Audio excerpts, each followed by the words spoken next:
Message de Monseigneur Philippe Christori en ce vendredi 2 juillet 2021. Le psaume qui ouvre chaque matin le premier office chanté de la journée est appelé le psaume invitatoire. Plusieurs psaumes sont au choix, mais le psaume 94 est traditionnellement celui que nous retenons. Dès son commencement, il y est dit « Venez crier de joie pour le Seigneur ».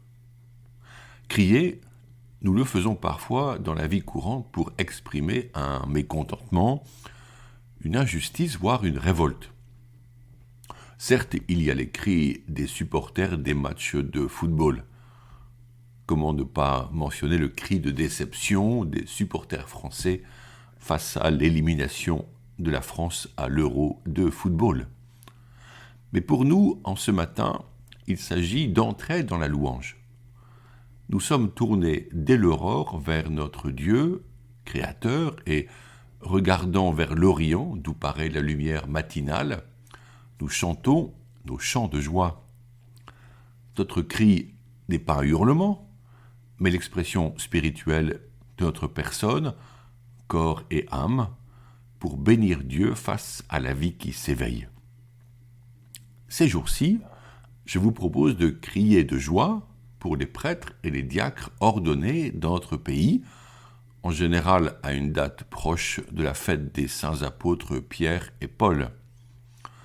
En la cathédrale de Chartres, en ce dimanche 4 juillet, Clément Pierson sera ordonné diacre en vue du sacerdoce. Alors crions de joie et bénissons le Seigneur. Après avoir parcouru l'exhortation sur la joie de l'amour à Maurice Laetitia, j'aimerais, dans ces prochains messages, reprendre avec vous des extraits d'un texte fondamental du pape François. Je veux mentionner l'exhortation apostolique, l'Évangile de la joie, Gaudium Evangelii.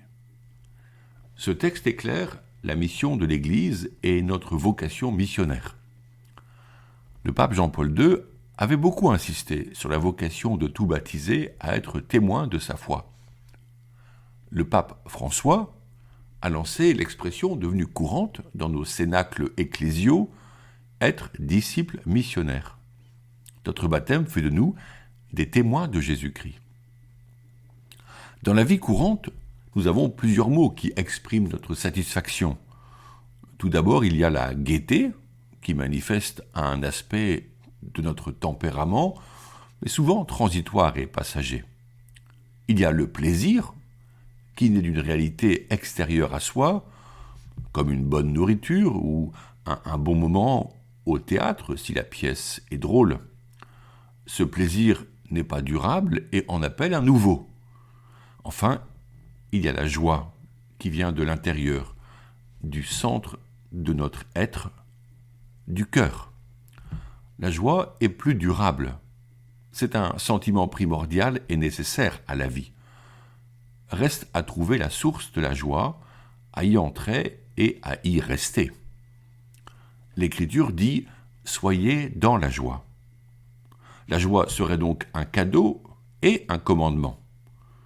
Elle advient par l'accueil en soi de la vie et simultanément par un engagement personnel à demeurer joyeux.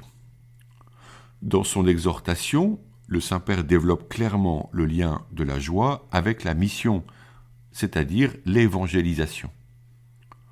Il s'agirait de s'approprier la parole de Dieu et de devenir ses porte-paroles auprès de nos contemporains. Souvenons-nous du passage de l'Évangile qui raconte l'envoi en mission, 2 par 2, des disciples, et qui reviennent le soir tout joyeux.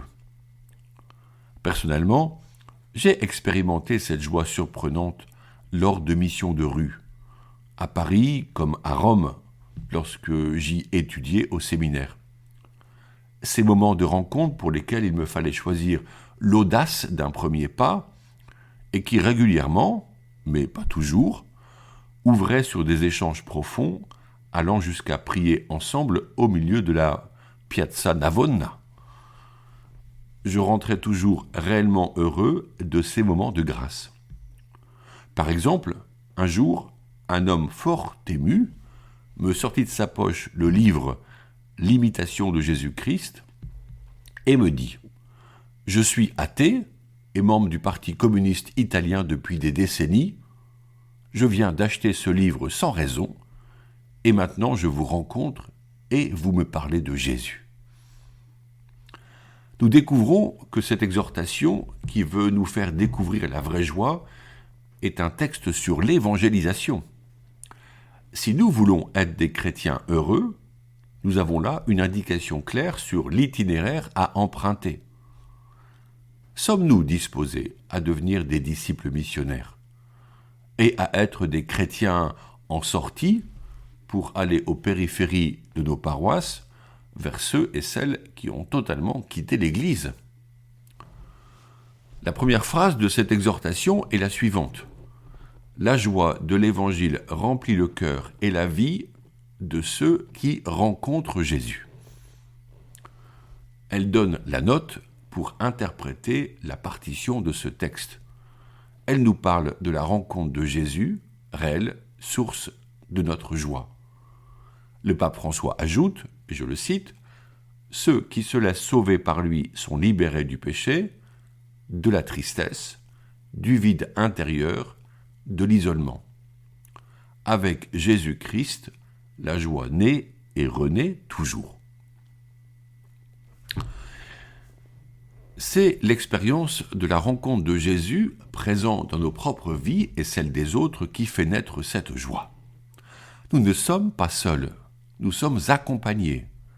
Il vient nous libérer des servitudes et du mal. Personne n'est écarté par le Christ. Même si nos vies ne sont pas établies pleinement dans une situation qui convient selon l'Évangile. D'une manière ou d'une autre, il désire entrer en relation avec chacun. Cette relation a besoin de ce que l'on nomme la grâce. Qu'est-ce que la grâce ? Il est bien difficile de la définir, mais celui qui s'y essaye peut affirmer que c'est l'œuvre de l'Esprit Saint dans un cœur ouvert à son action, communiquée par les sacrements ou par la prière et par toute forme d'action porteuse d'amour. Ultimement, la grâce est la vie, et même elle est la présence de celui qui est source de la vie, le Fils de Dieu fait homme. Alors le croyant qui recherche Dieu peut répondre librement. Le pape propose cela dès le début de son exhortation. Je le cite. « J'invite chaque chrétien, en quelque lieu et situation où il se trouve, à renouveler aujourd'hui même sa rencontre personnelle avec Jésus-Christ, ou, au moins, à prendre la décision de se laisser rencontrer par lui, de le chercher chaque jour sans cesse. » Au numéro 3. Parler de rencontre personnelle semble mystérieux. Beaucoup de catholiques peinent à raconter leur rencontre personnelle avec Jésus, soit parce qu'ils pensent ne pas l'avoir faite, soit parce que cela relève de l'intime et du fort interne. Le pape ajoute, et je le cite, « Celui qui risque, le Seigneur ne le déçoit pas, et quand quelqu'un fait un petit pas vers Jésus, il découvre que celui-ci attendait déjà sa venue à bras ouverts. » Oserons-nous bâtir notre vie sur sa parole ? Prendrons-nous ce rendez-vous quotidien dans la prière et la méditation jusqu'à sa rencontre ? Serons-nous attentifs chaque jour à relire notre vie pour y discerner les signes de l'esprit dans les rencontres et les émotions du cœur ? Accueillerons-nous sa miséricorde qui libère notre âme du poids de la tristesse du péché ? Cette rencontre promise par le pape se réalise par des touches délicates qui rejoignent notre cœur et éclairent notre intelligence, mais nécessitent d'écouter l'esprit. L'Écriture est le média principal de Dieu qui nous parle. Ô combien l'Écriture sainte parle de la promesse de la joie. Son message est source de joie. Je vous dis cela pour que ma joie soit en vous et que votre joie soit complète. Jean 15 au verset 11.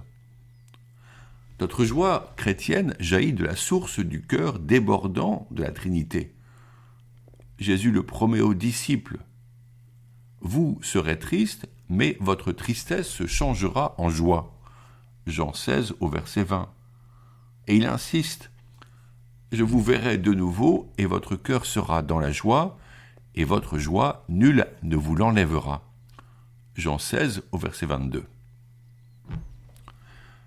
Certainement, des personnes non croyantes pourraient voir chez nous une attitude frisant l'illusion et l'irénisme qui ferait fi de la réalité souffrante de toute vie. Croyants, nous vivons comme ces personnes avec des difficultés sociales et familiales. Cependant, nous expérimentons la puissance du Seigneur et sa présence lorsque nous cheminons dans sa lumière et que nous œuvrons dans le partage des dons reçus. L'évangélisation est une communication de ce trésor que nous portons humblement comme en des vases fragiles. Ce trésor peut se multiplier au gré des rencontres et des témoignages.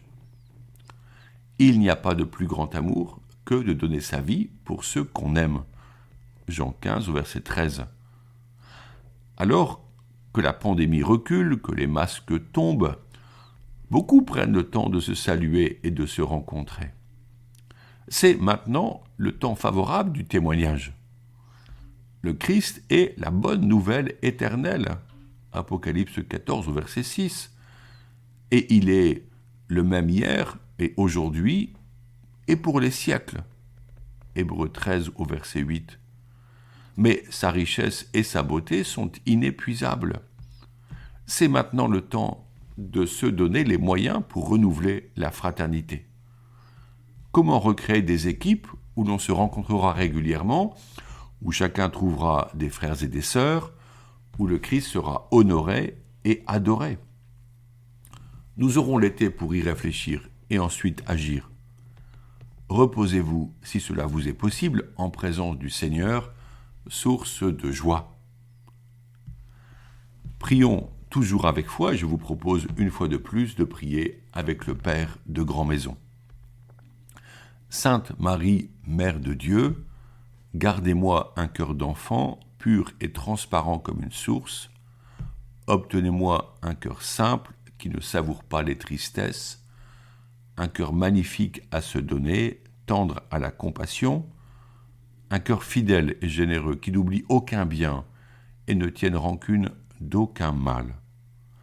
Faites-moi un cœur doux et humble, aimant sans demander de retour, joyeux de s'effacer dans un autre cœur devant votre divin Fils.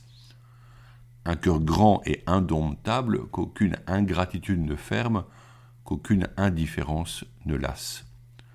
Un cœur tourmenté de la gloire de Jésus-Christ, blessé de son amour et dont la plaie ne guérisse qu'au ciel. Amen.